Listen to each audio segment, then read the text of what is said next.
un sujet de réjouissance ce matin. On a regardé, on est à peu près 140 personnes. Donc je pense que c'est vraiment une belle bénédiction.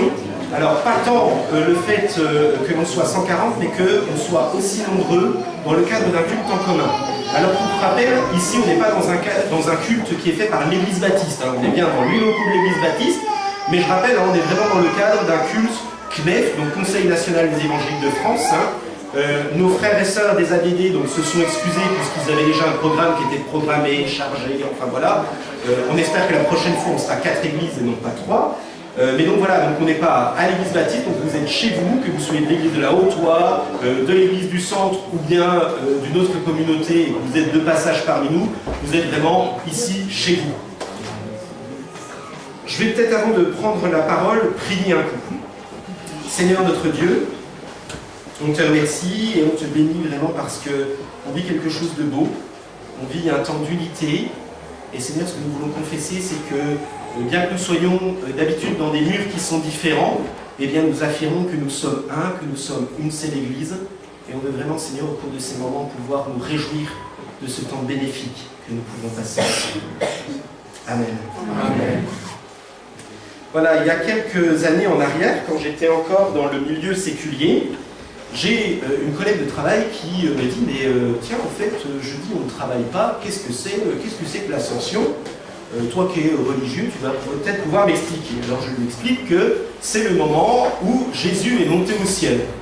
Alors, je ne sais pas si vous avez déjà eu l'impression d'être pris pour un fou, mais ça m'a fait un peu cette impression dans son regard. Elle me regarde avec deux yeux là, d'une façon de dire « Tiens, Fabien, il est un peu fou, croire à ces trucs-là. » Mais pourtant, c'est une conviction profonde que nous avons dans l'Église, c'est que 40 jours après sa résurrection, Jésus est monté aux cieux, et c'est une affirmation qui a traversé les siècles, puisque dans le credo, hein, ce que tous les chrétiens professent, il y a cette phrase qui affirme clairement qu'après avoir passé 3 jours dans les lieux inférieurs, le Christ est ressuscité et il est monté aux cieux. Et c'est une assurance qui doit accompagner celle de l'Église, et c'est pour cela que nous avons décidé, ou que nos prédécesseurs ont décidé qu'il y a un jour dans le calendrier où nous affirmons avec force, d'une façon unie dans l'Église, que le Christ est monté aux cieux 40 jours après sa résurrection.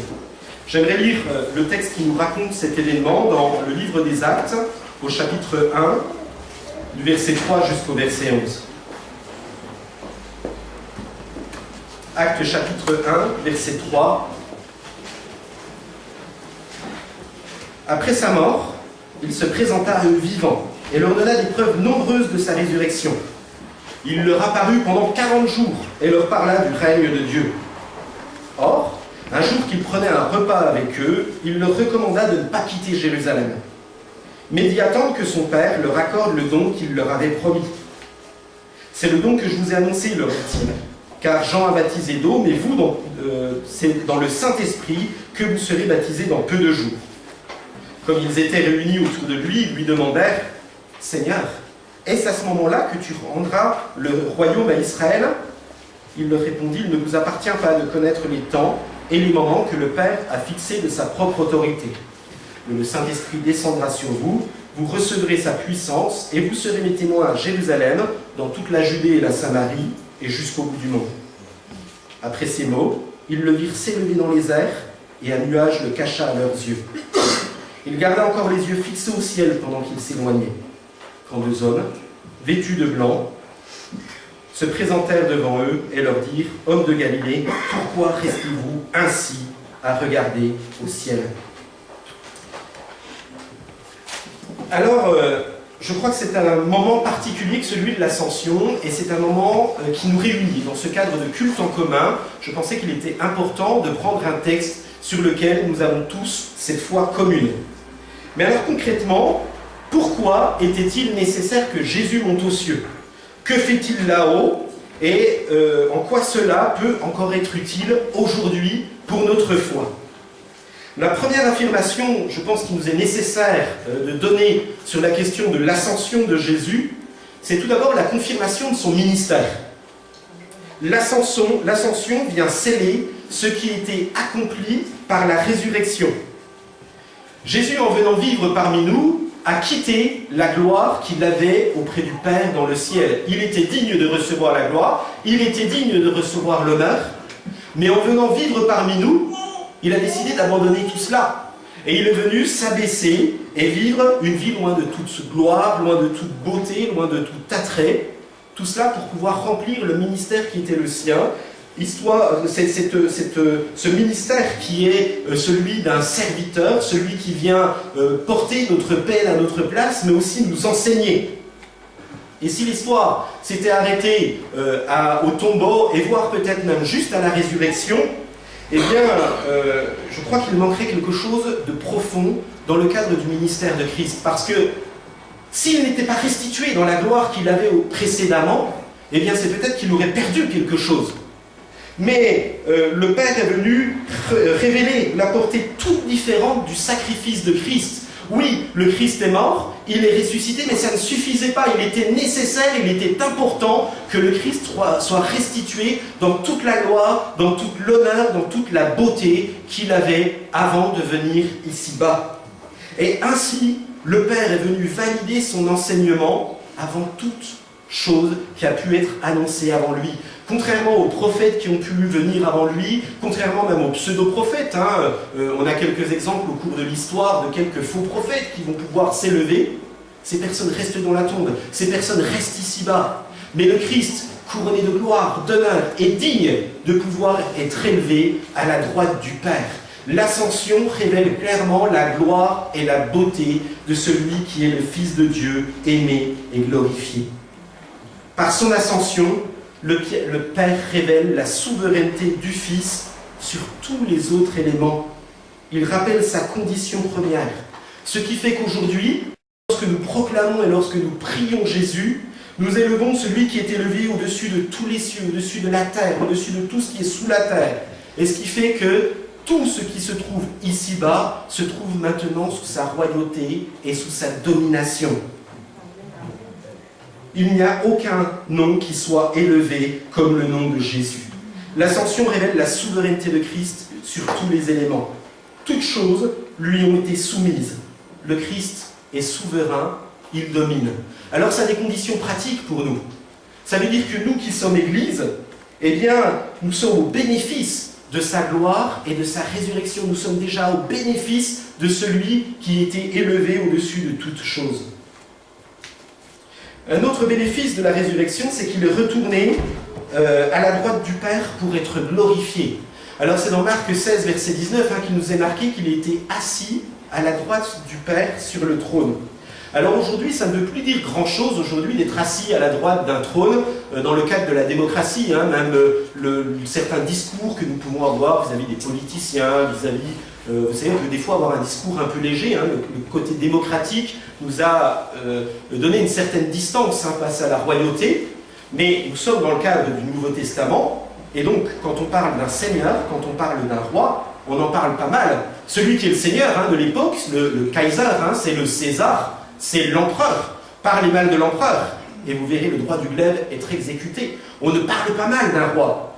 Et lorsque le Fils va être élevé vers celui qui est assis sur le trône et qu'il s'assied à sa droite, il montre qu'il est souverain et qu'il est digne de régner. Nous ne pouvons pas parler n'importe comment de celui qui est à la droite, de celui qui est du Père. Si la reine d'Angleterre venait à Amiens, je n'aurais pas le droit de m'asseoir à sa droite. Je ne suis pas un dignitaire, je n'ai pas cette autorité. Cette femme a un respect et une autorité et je ne peux pas l'atteindre.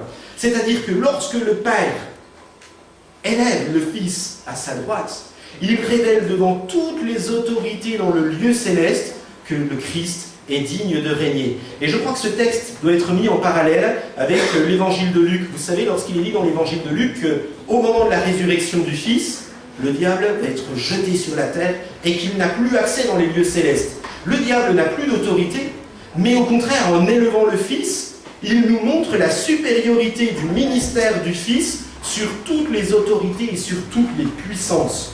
L'ascension nous révèle que le Christ est Seigneur, qu'il est souverain. Il a autorité sur les choses, et donc rien de ce qui se passe ici-bas ne se passe sans sa volonté. Il est donc digne de recevoir nos louanges, notre adoration. Et donc ça veut donc dire que nous pouvons chasser toute crainte de notre cœur lorsque nous le prions, lorsque nous lui appartenons, puisqu'il règne, puisque nous sommes ses sujets, il saura prendre soin de nous et nous protéger. Mais l'ascension du Christ n'a pas que des conséquences sur lui. Je vous rappelle les deux conséquences. La première, c'est que son ministère a été confirmé. La deuxième, c'est qu'il est digne de recevoir la gloire et l'honneur en étant assis à la droite du Père. Mais il a aussi un intérêt pour nous. Dans Romains chapitre 8, au verset 33 et 34, il est dit « Qui accusera donc les élus de Dieu ? Dieu lui-même les déclare justes. Qui les condamnera ? Le Christ est mort, bien plus, il est ressuscité. Il est à la droite de Dieu et il intercède pour nous. Et donc il est assis à la droite de Dieu, nous venons de le dire, mais cela a des conséquences concrètes pour nous. En fait, tout ce qui se passe spirituellement sur la terre, lorsque les disciples voient le Christ qui était sur la terre et qui s'élève dans le ciel, ça veut dire donc qu'il y a des conséquences. Vous savez, le monde spirituel est aussi lié à ce qui se passe autour de nous. Puisque le Christ est assis dans les lieux célestes, eh bien, il y a aussi des conséquences pour nous. Ces conséquences, puisqu'il intercède pour nous, eh bien, il nous démontre que nous ne sommes pas, à la base, dignes de pouvoir le recevoir. Je n'ai pas besoin de m'étendre sur toutes nos imperfections. Je vous rappelle les conditions dans lesquelles le Christ nous appelait, c'est lui qui nous a lancé cet appel. Alors que moi, j'étais indigne, alors que moi, j'étais loin de lui, le Christ m'a aimé avant toute chose. Et alors qu'il était à la droite du Père, il n'a cessé de dire « Mais cet homme, je l'aime et je le veux. » Et je ne parle pas de moi, mais je parle de chacun d'entre nous. En fait, le Christ nous nomme devant le Père et il nous montre l'intérêt que nous avons auprès du Père. Et alors que notre ancienne nature, alors que nous n'étions pas dignes, eh bien, de par sa proximité avec le Père, et parce que son œuvre d'intercesseur a été pleinement accomplie, eh bien, il peut intercéder de façon incessante pour nous. Ce qui veut dire qu'une fois que le Christ m'a appelé, vous savez, quand j'étais jeune converti, mes prières s'élevaient un petit peu, alors ça fait souvent rire les gens de l'église quand je le dis, mais au début, quand j'étais jeune converti, j'étais convaincu que Dieu m'avait choisi un peu, presque parce que j'étais le meilleur. Vous savez, vous recevez quelque chose en vous, et puis vous vous dites, oh, c'est vraiment génial ce que j'ai reçu, et puis en fait, vous avez cette tendance, en fait, à un moment, à bomber le torse quand on est jeune converti.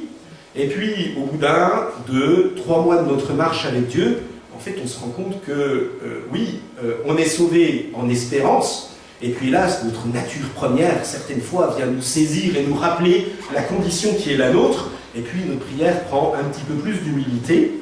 Et ce qui est formidable, vous savez, dans ces moments-là, on a tendance à croire « Mais Seigneur, je ne suis pas parfait, ton esprit va m'abandonner, je continue à être ce que je suis ».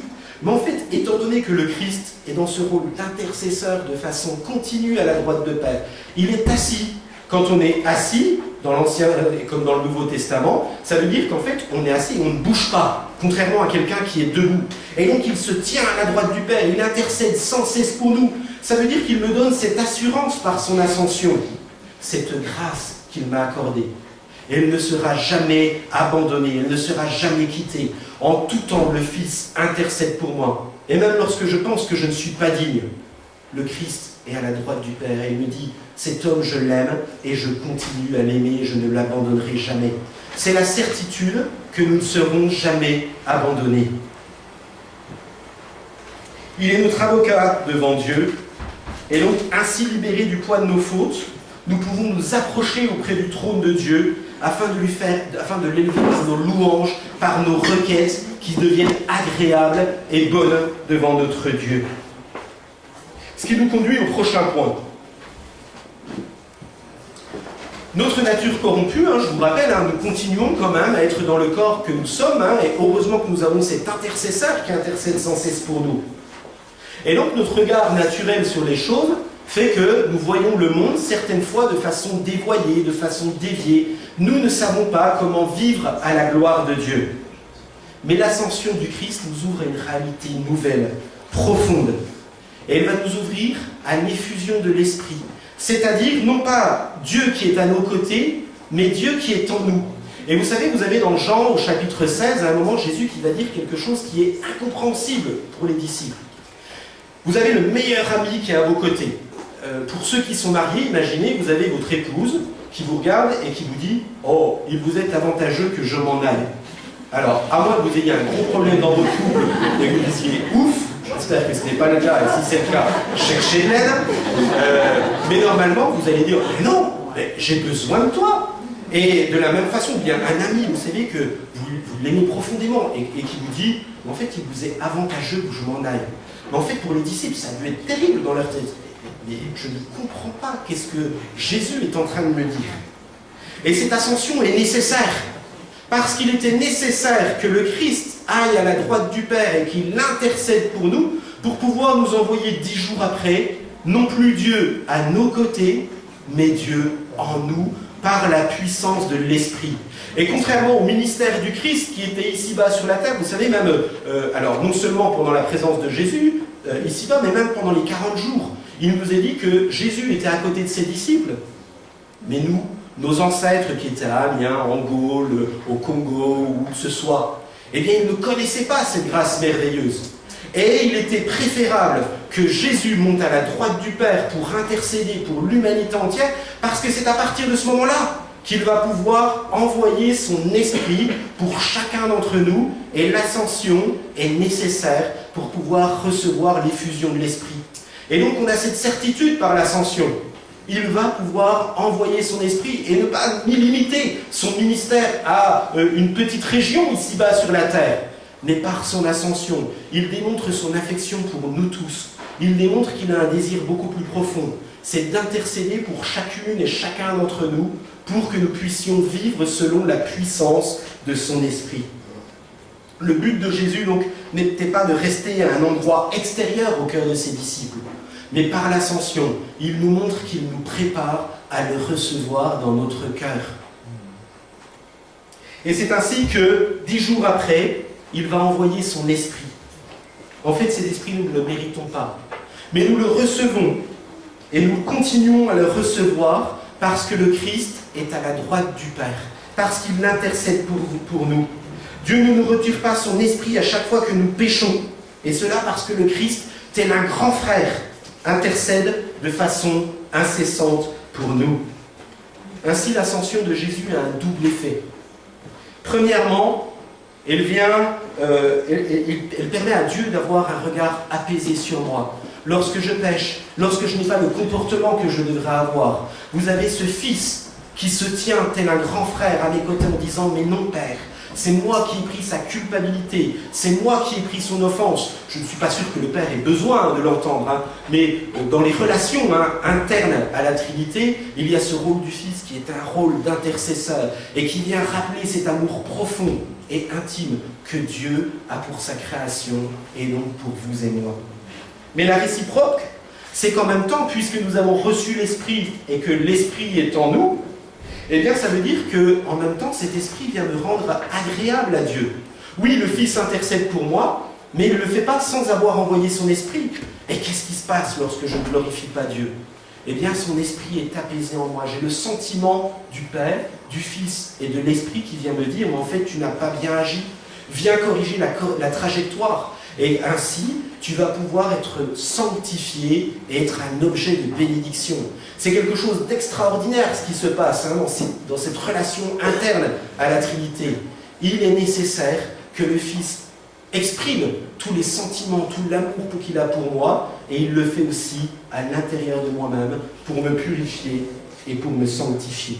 C'est-à-dire que les conséquences de l'ascension ont des conséquences directes sur ma vie et sur ma relation avec mon Dieu.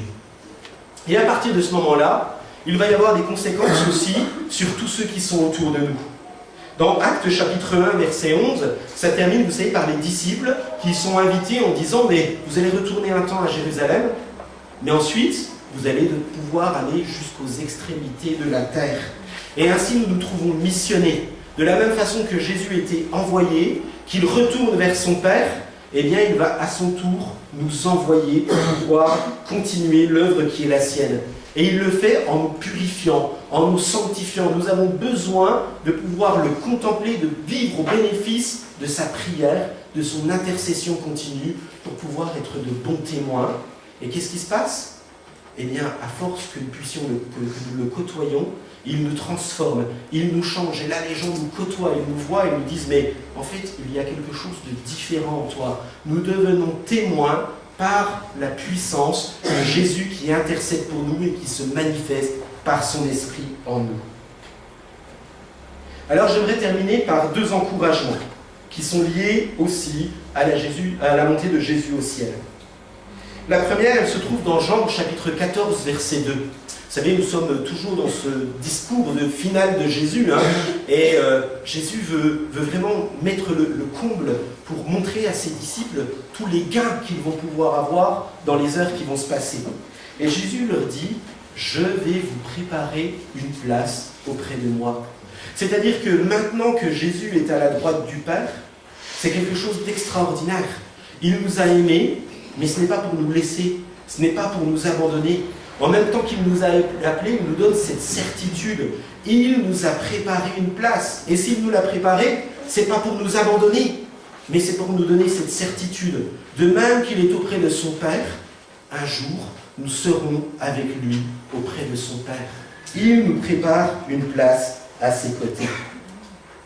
Et puis une autre certitude qu'il nous donne, dans Actes au chapitre 1, verset 11, en fait, j'aime la façon dont le passage est tourné. Vous savez, c'est marqué que donc Jésus leur explique ce qui va se passer, ils vont recevoir le Saint-Esprit, et puis d'un coup, Jésus monte au ciel. Alors, il faut remettre dans le contexte, Jésus n'arrête pas de faire des petites surprises à ses disciples. Tout d'abord, il leur dit qu'il les abandonne, il meurt, il va au tombeau, tout le monde s'attend à ce que ça s'arrête au tombeau, la pierre roule, il est ressuscité, ils ne le voient pas au début, Jésus leur apparaît, puis il leur apparaît à plusieurs reprises. Les disciples, c'est une période un peu, ça devait être un peu confus dans leur tête. Puis au moment où ils se disent, ça y est, le Christ est ressuscité, il va rester auprès de nous, ils font un repas avec lui. Et puis, lorsque le repas est fini, eh bien, c'est marqué que Jésus part au ciel. Et puis, alors là, de nouveau, les disciples regardent vers le ciel. Enfin, c'est assez intéressant. Le texte nous dit, ils regardent vers le ciel. Et alors qu'ils marchent, en fait, ils repartent. Mais ils repartent en regardant vers le ciel, en se disant, mais qu'est-ce qu'il est encore en train de nous faire?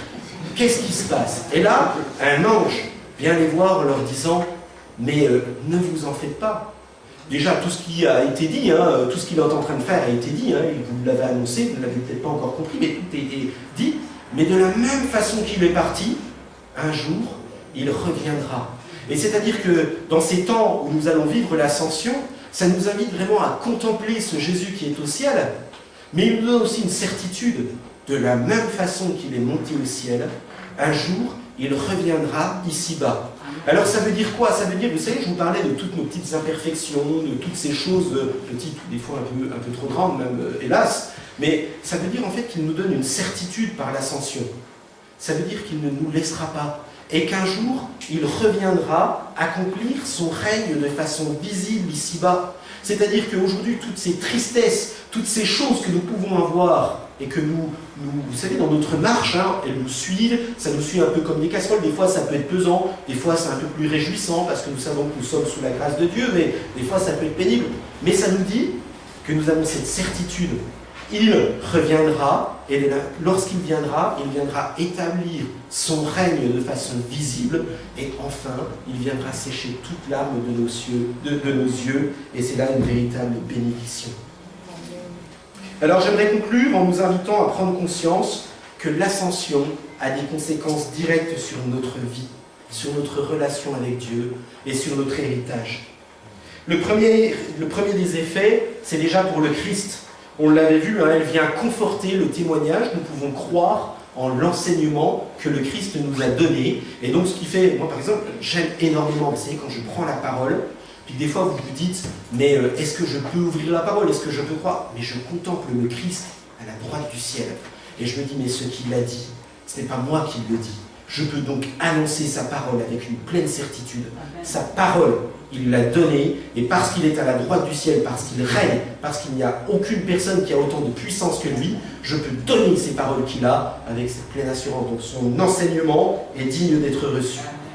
Et puis, la deuxième conséquence, c'est qu'il intercède pour moi. Il se tient à la droite du Père et il me permet de pouvoir être en relation avec Dieu.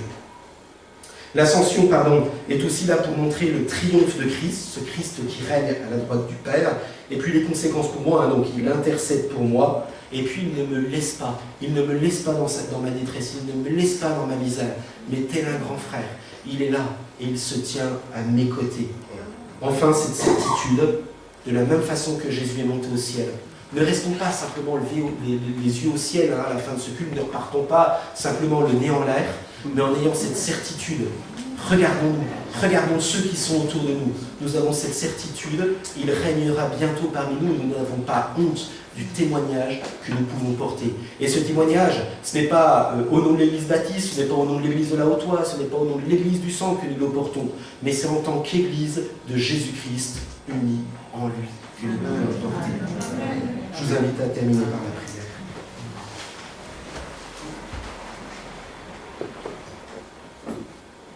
Notre Père, nous te louons pour ce jour merveilleux que nous allons pouvoir célébrer, mais que nous célébrons aussi continuellement, où nous pouvons voir ton Fils assis à ta droite, revêtu de sa couronne de gloire, revêtu d'honneur, revêtu de puissance, revêtu de ton autorité. Tout cela parce que tu l'as souverainement élevé, en lui restituant la gloire et l'honneur qu'il avait avant d'être venu parmi nous. Nous te bénissons par cette présence qui intercède sans cesse pour nous et qui nous donne ton esprit pour savoir comment nous comporter, pour pouvoir nous transformer. Nous te bénissons parce que tu ne nous as pas abandonnés, mais par cette puissance, par cet amour, tu nous appelles à pouvoir former un seul corps, changer et transformer à ton honneur. En ces temps, Seigneur, nous voulons nous souvenir de cette annonce du royaume et que nous sommes témoins de cette annonce du royaume. Nous te bénissons, Seigneur, et nous te bénissons de pouvoir le proclamer dans l'unité encore aujourd'hui. Que ton nom soit béni. Amen. Amen.